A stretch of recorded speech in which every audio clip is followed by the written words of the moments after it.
Welcome! Deltarune Chapters 3 and 4 have finally been released after a 4-year-long content drought, and oh my god, my brain was literally melting on how wrong my theories were. It was also melting because the fucking knight appeared at the end of Chapter 3 and started casually aura farming while curb stomping us, and after seeing this absolutely diabolical entrance, it renewed my interest in discovering the knight's true identity. And after doing a lot of research and digging, pouring through every secret scene and the game's files, I think I might just know who they are. And it's not Carol or Des. It's Rudy. Spoilers, it's Rudy. In this video, I'll be going over all the evidence for and against Carol being the knight and Des being the knight, before explaining why I think Rudy might be the knight. I'll also be presenting evidence on why the Dreamer and Holiday families are both complicit in the knight's plot, and that includes Toriel. You're not gonna wanna miss it. Now, let's get right into the video. Before we go over the many candidates for the knight's true identity, let's go over some basic information we learn about the knight in chapters 3 and 4. Let's start with the first thing you're bound to notice about the knight, their appearance. Ignoring how similar they look to the Titans from the prophecy, and the fact that they literally have gaster hands, the most obvious and damning aspect of their appearance is their antlers. Now, I've heard some people say that they could just be wearing armor, and this might just be how their helmet is shaped, but at the beginning of the fight, the knight's body contorts and transforms in weird ways, including the supposed armor, so this is definitely not armor. At least it's not metal armor. This is either their skin transformed by the Dark World, similar to how Chris's skin is blue in the Dark World, or they're wearing magical armor that acts as like a skin-tight suit. Regardless, I highly doubt these antlers came from a metal helmet, which means that the knight has antlers, and there's only one family in Hometown that has antlers, the Holidays. Therefore, it's highly likely that the Roaring Knight is a member of the Holiday family, with the two most likely candidates being Noelle's mom, Carol Holiday, and Noelle's missing sister, December Holiday. These are basically the only two credible knight candidates considered by the fandom, and it does make sense since there's mountains of evidence that point to either one of them being the knight. But before we get into all that evidence, there's one more thing I want to bring up about the knight, and that's their music. During the knight's fight, this absolute banger, which you're listening to right now, will play. Now, if any of you are familiar with Toby Fox's music, then you know that he's a big fan of leitmotifs. A leitmotif is a repeated melodic phrase associated with a particular person, idea, or situation. Both Deltarune and Undertale's soundtracks utilize them heavily. Essentially, every major character and area in both games have their own leitmotifs, and music with their leitmotifs will play when they're on screen. Leitmotifs are also used to show a relationship between two characters. For example, Toriel's theme appears in Asgore's music since they were married, and Papyrus's theme shows up in Sans' music because they're brothers. Analyzing the knight's battle music, called Black Knife on the OST, you'll find some interesting leitmotivic discoveries. Is leitmotivic a word? Well, it's a word now. For one, Black Knife sounds very similar to the songs The Chase and The Door from Chapter 1. Both of these songs are played in major scenes involving the knight or the dark worlds they create, so this makes sense. But it's not really that important to this theory. What is important is the fact that this song sounds very similar to the song Burn in Despair from Undertale.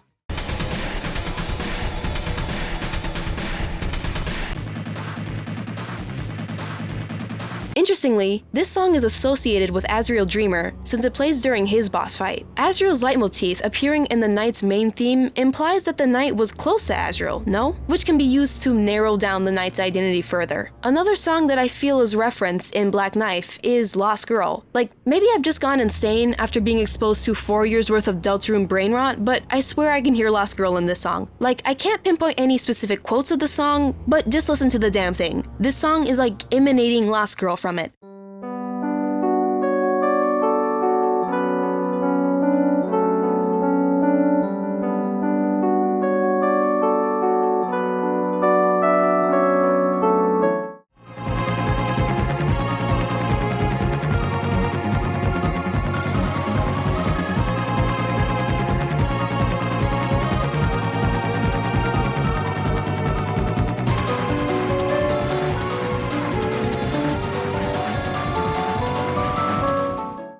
I've seen some people reverse this song and claim that they can hear Lost Girl's motif in it, but I don't know about all that. What do you think?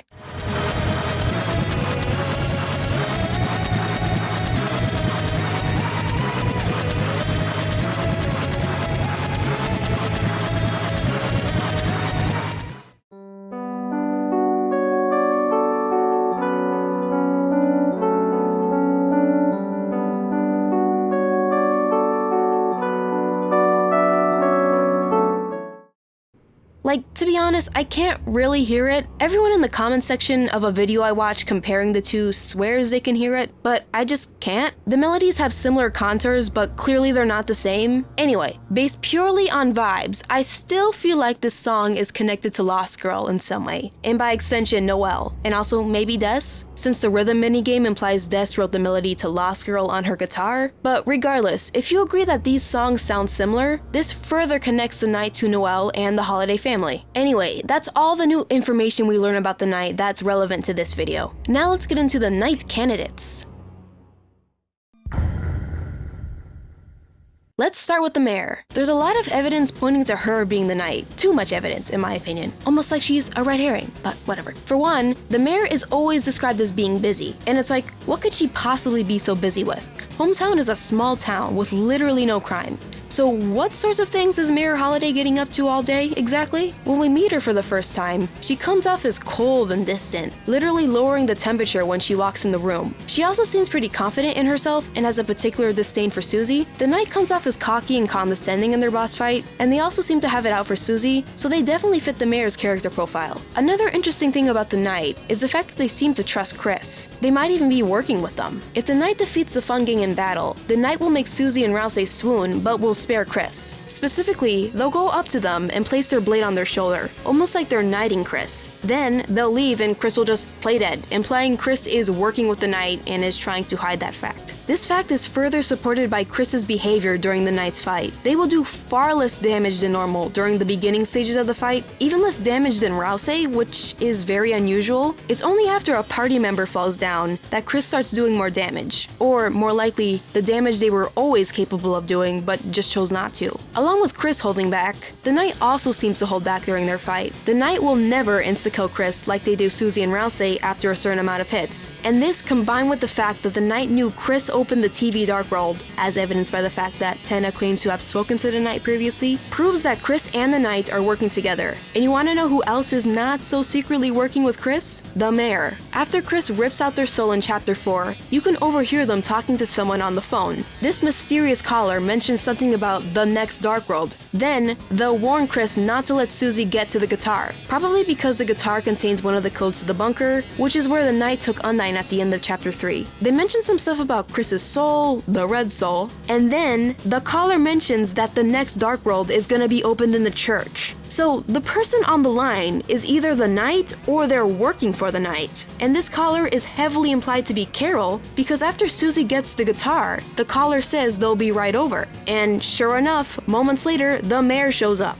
even though Noelle said she would be working late. So this confirms that Carol is either the knight or knows who the knight is, since she has a say in where the next Dark World will be opened. This also confirms that Chris is working for the mayor, just like they're working for the knight. At the end of chapter 4, the mayor even reminds Chris that they promised to do something for her, so clearly they have some sort of agreement worked out between each other. Perhaps the most obvious piece of evidence that Carol is the knight is the giant-ass katana displayed in her kitchen. Guess this is how middle-aged suburban women keep themselves entertained these days, but this katana looks strikingly similar to the weapon used by the knight. The hilt of the blade looks almost identical to the hilt of the blade used by the knight. And one of the knight's attacks involves shooting bullets that look like snowflakes, and as I mentioned earlier, the mayor is heavily associated with the cold. The hand she puts on Chris's shoulder feels cold. The temperature of the room seems to get colder when she enters. And at work, she likes the AC on full blast. So it's really starting to stack up here, and things are not looking too good for Mayor Holiday. But a question you may be asking is why the mayor would want to be the knight in the first place. And it's really quite simple. She's looking for her missing daughter, Des. Many people believe that Des is stuck in another plane of reality, like the depths, which is a theoretical plane of existence where all darkness originates from. People also believe that Des is the person speaking in the unused text in every chapter's code, so maybe the knight, aka the mayor, is opening Dark Worlds not to cause the roaring, but to try and find her daughter. It's certainly possible, well, I shouldn't say it's possible. It's 100% confirmed that the mayor is actively searching for Des. How do I know this? Because she has a freaking conspiracy board in her bedroom, like you'd see in a movie. Clearly this board is related to Des in some way, and this isn't like an unused sprite or anything. You can actually see the inside of Carol and Rudy's room through the vents, and you can even see a secret scene with Asgore where he vaguely alludes to Des's disappearance when he's looking at the conspiracy board, but I'll talk about that scene later. Regardless, clearly, the mayor is very, motivated and obsessed with finding her daughter. Understandably so. Also, another very interesting thing about this room. You can't really see this very well in the game itself, but if you look into the game's files and see the sprite for this room, you'll see a katana with a black blade sitting by the mayor's bed. You know, a black blade, like the thing the knight gives us if we beat it? Yeah, totally not the knight's weapon, by the way. Anyway, that's the Carol Knight theory in a nutshell. Seems pretty cut and dry, right? Sure, but if I'm being honest, I don't really think Carol's the knight. Call it a hunch, but something tells me the mayor is just a red herring. Just like how Chris was a red herring in Chapter 2. And look, fool me once, shame on you. But fool me twice, shame on me. I see right through Toby's little charades, and although I can't exactly prove the mayor isn't the knight, I feel like there are much better candidates to consider. So, what about this? Could she be the knight? Absolutely. First of all, take a look at the knight's weapon. What does it remind you of? Me personally, it reminds me of a baseball bat, and we know how much Des likes baseball. She even hit Chris with a wiffle bat once. And the knight certainly looks like they're about to hold their weapon like a baseball bat in this animation, before switching to gripping it like a normal sword. And yes, I know from other angles this weapon looks like a sword, but we all know Dark Worlds can transform items, so maybe the Dark World just transformed Des's bat into a sword, kinda like how Chris's pencil transforms into a sword. This connection seems even stronger if you analyze the lyrics to Raise Up Your Bats. Just as a refresher, Raise Up Your Bats is the song that plays during Chapter 3's rhythm minigame. It's the one where Rousey changes all the lyrics on the fly, and just listen to the original lyrics of this song. When the demon heart is crying, and the blood is gushing bright, raise up your bat for the burning fight. When your hope is slowly dying, and your future's lost its rights, raise up your bat and face the fright, knock 'em dead into the night. Like bro, this literally sounds like Des explaining her motivation for raising up her bat and becoming the knight. And the fact that we're raising up a bat is like way too specific. Clearly this has something to do with Des and baseball bats. And just listen to the chorus. Come follow me into the dark, with your heart as the arc, which shall shine you the way, because I'm with you in the dark, with your heart as my mark, which shall guide you the way through the waves. Ignoring the don't forget reference, does this not literally sound like Des talking to Chris? Like, I have no proof of this, but I strongly suspect this is an in-universe song written by Des, and she's definitely talking to Chris in this song,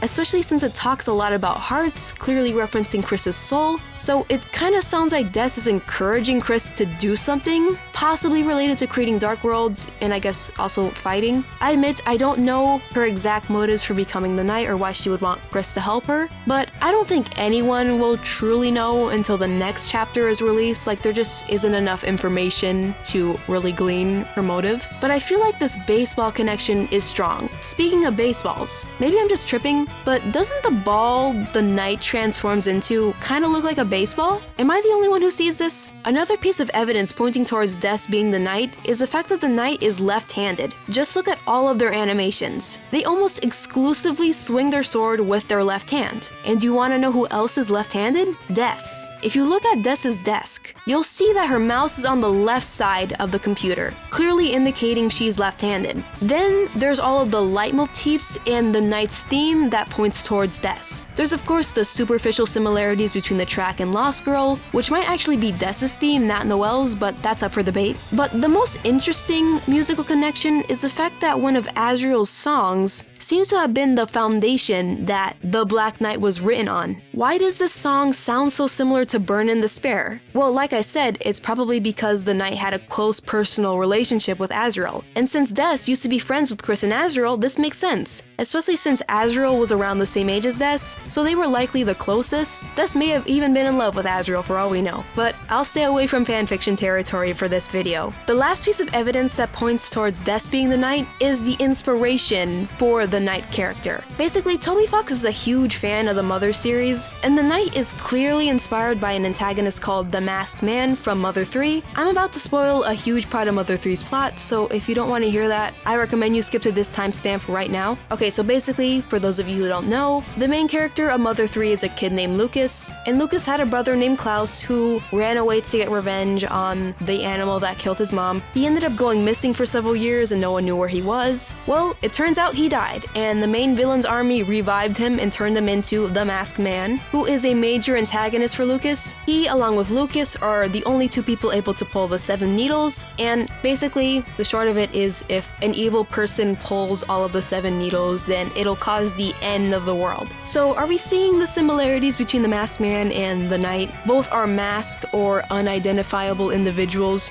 who either poke things or pull things from the earth in order to cause the end of the world. And assuming the Knight is Des, they are both the missing and presumed dead siblings of one of the main characters. So, like, depending on how heavily Mother 3 influenced the Knight's character, Des might be the Knight purely based on that. That's basically all the evidence pointing towards Des being the Knight. And I have to say, out of the two candidates, the Mayor and Des, I like Des better because, like, I just strongly suspect the Mayor is just a red herring, whereas Des is actually a serious candidate. Although there are a few parts of this theory that, like, don't really make a lot of sense to me. For one, isn't Des supposed to be trapped in the game's code, or I guess the depths or whatever? I mean, come on, who else would the person in the game's code be other than Des? She's the only person established to be missing. Now, of course, it's always possible that the conversation Des has with herself in the code happened in the past and she's since escaped the code and became the Knight. Except if you read the text a little closer, it kind of implies that she's currently stuck in the code, like as we speak. I'm gonna read chapter 4's unused text to show what I mean.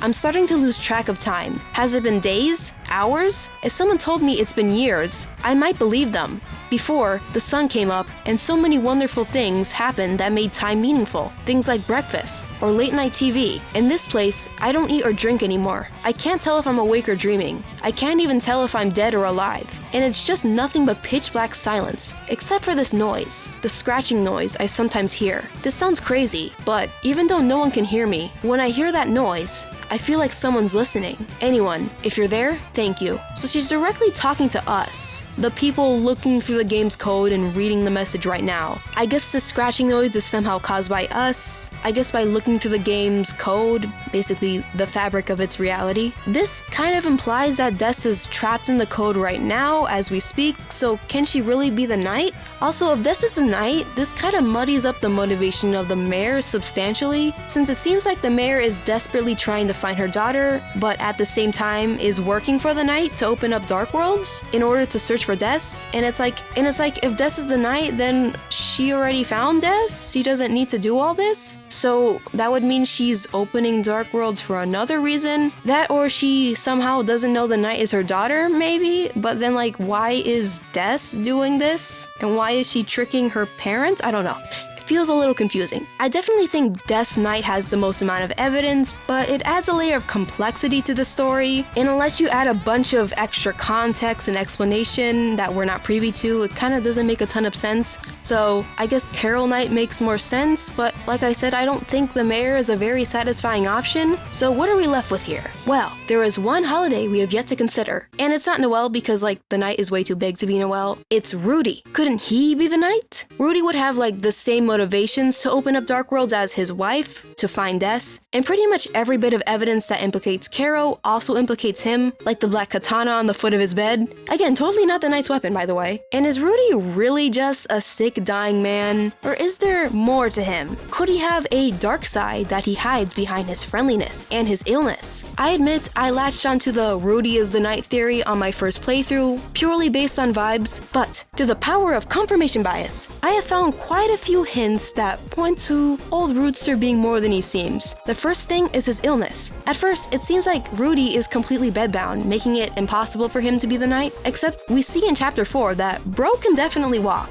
And besides, the Knight like floats the entire time anyway, so like it wouldn't even matter if he can walk or not, he could still definitely fight. Obviously he would get tired, which might explain why the Knight kind of ended the battle a bit early, but regardless, I think Rudy is more physically capable than he appears to be. A thing that I always wondered about Rudy is what exactly is causing his illness? I mean, I guess he could just have cancer, but what if the magical powers he wields as a Knight is making him sick?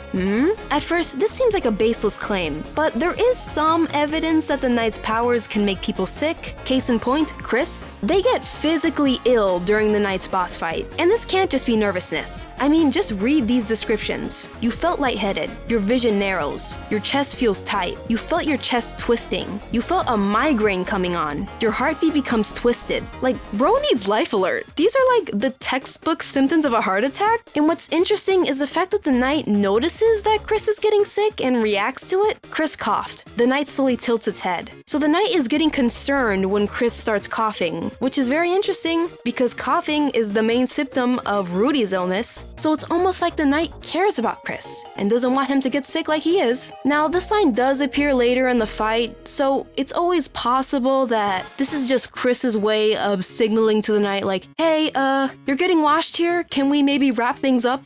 But I don't know, I feel like both interpretations are valid, so I'm just gonna go with the interpretation that helps my theory. Now, another interesting detail about the knight's fight is the fact that Chris can hold their breath to make their soul go faster. Now, why would holding your breath, of all things, give Chris an advantage in the fight? What's the relevance? Well, this could be because Rudy is always out of breath. He's always having these like coughing fits, like his illness is in his lungs. And speaking of lungs, what's going on with the knight's lungs? Because when they power up for the first time, their body contorts in these weird shapes, especially the chest area. Just look how distorted it looks. But when the knight does its final attack, look at its chest. It has this weird spiral thing in it. Like, what in the world could this be? My theory is that this spiral is the source of the knight's power. And since the source of the knight's power is in its chest, maybe that's why Rudy is so sick and why his health problems are related to his chest. I don't know, maybe this is just me tripping. Maybe I'm on to literally nothing. But I strongly feel like Rudy is the best candidate for being the knight. I mean, can you imagine how shocking that would be?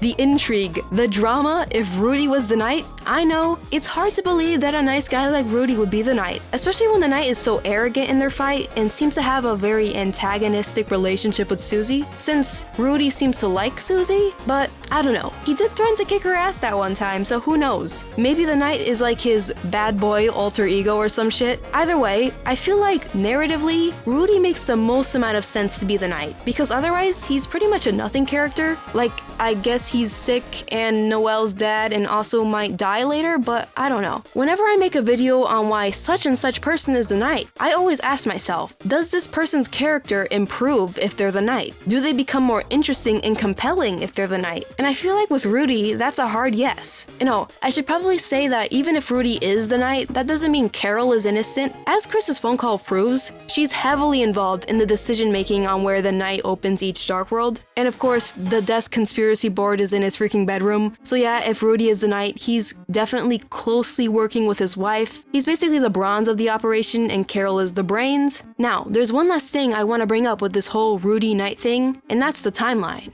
The timeline of events lines up perfectly if Rudy is the knight, and let me explain. We see in Tenna's flashback the exact order that people stop showing up at the Dreamer household. And this is like a rough timeline on like which relationship deteriorated first and which order did they happen in. And we see that people left in this order: Des, Carol, Asgore, Noelle, Rudy, and Azrael. I find it really odd that Rudy held out for so long, like even longer than fucking Asgore. And the reason I bring this up is because it's really strange that Des has been missing for so long, yet the knight is only taking steps to find her now. Like, the game's dialogue clearly indicates that these dark worlds are recent, so it's like, why is the knight only taking steps now? Well, if Rudy is the knight, maybe he was like resisting his wife's demands to become the knight for a long time and only gave in recently. I know some of you are saying, but the flashback shows Rudy leaving when Chris was a little kid, so it couldn't have been recent. But come on, the flashback shows Azrael leaving home when Chris was a little kid, which doesn't really make a lot of sense because the dialogue clearly indicates that Azrael recently left to go off to college. And if he left when Chris was a little kid, wouldn't he have graduated by now? So yeah, I don't think that we can take this flashback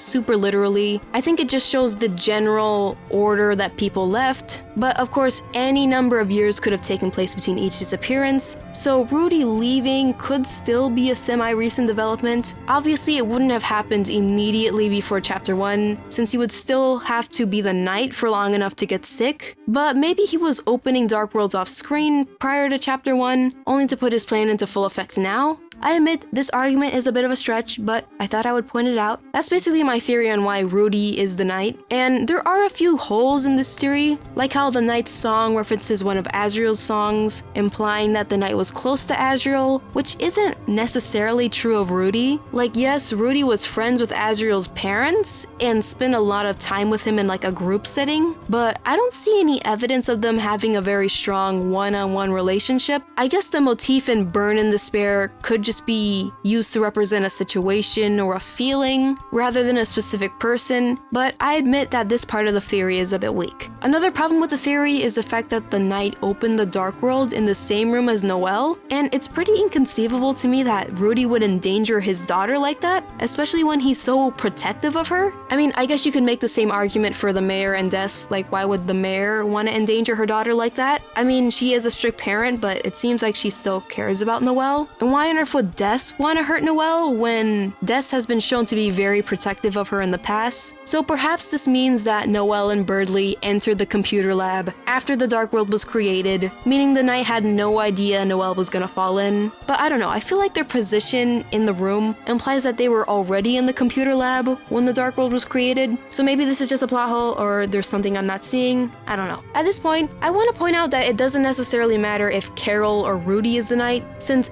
everyone is complicit in the knight scheme. And by everyone, I don't just mean the Holidays. I mean both the Holiday and Dreamer families are involved, apart from maybe Noelle and possibly Azriel, but that's to be determined. Now, I think the evidence that Chris is involved in this scheme is pretty clear-cut, but I will admit that the evidence against Toriel and Asgore is a lot weaker, but it's still there, so let's start with Asgore. He definitely knows more than he lets on. In Chapter 4, when you're like in the vents of Noelle's house, you can actually get a secret scene with Asgore if you go to the bathroom. Yes, you do have to watch him piss to get it, and yes, it is as creepy and voyeuristic as it sounds, but if you watch him in the bathroom, he'll eventually start talking to himself about something. Dum-de-dum. Phew, cleaning up sure works up an appetite. I wonder if the kitchen has any meals for me. No, not now. I can't afford to take a break. Now, more than ever, I need to concentrate, to settle this once and for all. I've got to go look again. After that, he leaves to go look at the conspiracy board in Carol and Rudy's room. You can follow him into that room and he talks to himself some more. We're almost there, aren't we, old friend? This time for sure, Tori will finally see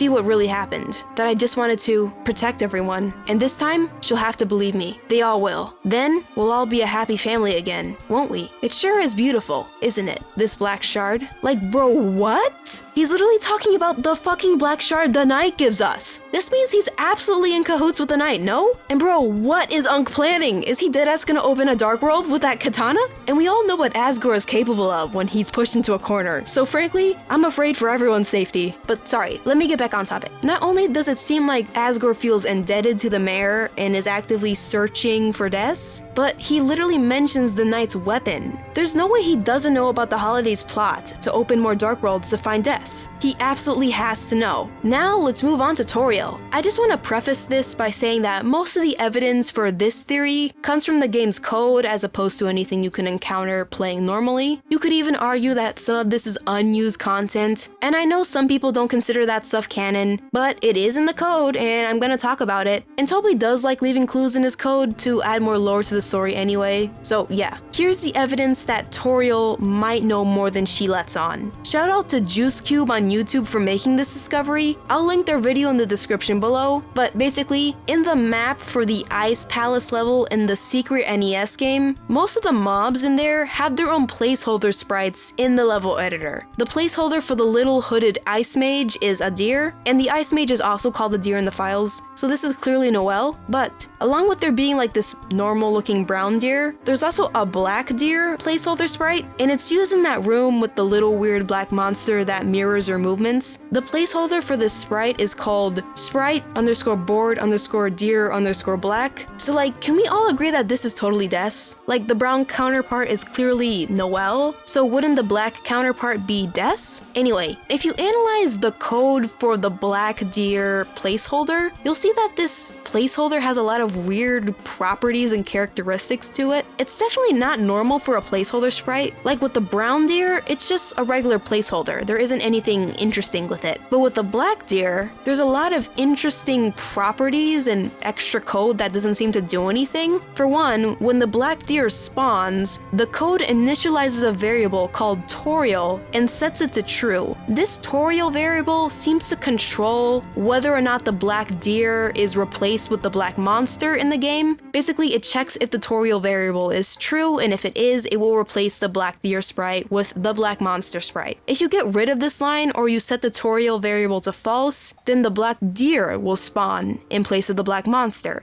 And this black deer has walking animations for it, which is weird since the sprite seems to be unused. So it kind of feels like Toby wanted people to find this. And this is just like so incredibly weird. Like, why is the variable called Toriel, and why does a variable need to exist that determines if the black deer is replaced with the black monster? Like, there's no situation where the black deer would be in place of the black monster, so why add all of this extra code that does nothing? Why not just change the black deer to the black monster unconditionally? Like the code changes the brown deer into Noel unconditionally. Like, clearly Toby wanted us to find this variable called Toriel and was, I guess, trying to hint towards something. And the only thing I could guess that he's trying to hint towards is that maybe Toriel isn't being completely honest with her children about Dess's disappearance, hence why the Toriel variable needs to be set to true in order to hide Dess's sprite and replace it with the black monster. So I guess she's hiding something about Des, and the question is, what is she hiding and why is she hiding it? From the short interaction Toriel has with Rudy, it seems like her and the mayor don't like each other, like she won't even call the mayor by her name. So I don't necessarily think she's deeply involved in the Knight's plot to find Des, but I do think she's probably aware of it, hence why she doesn't like the mayor that much.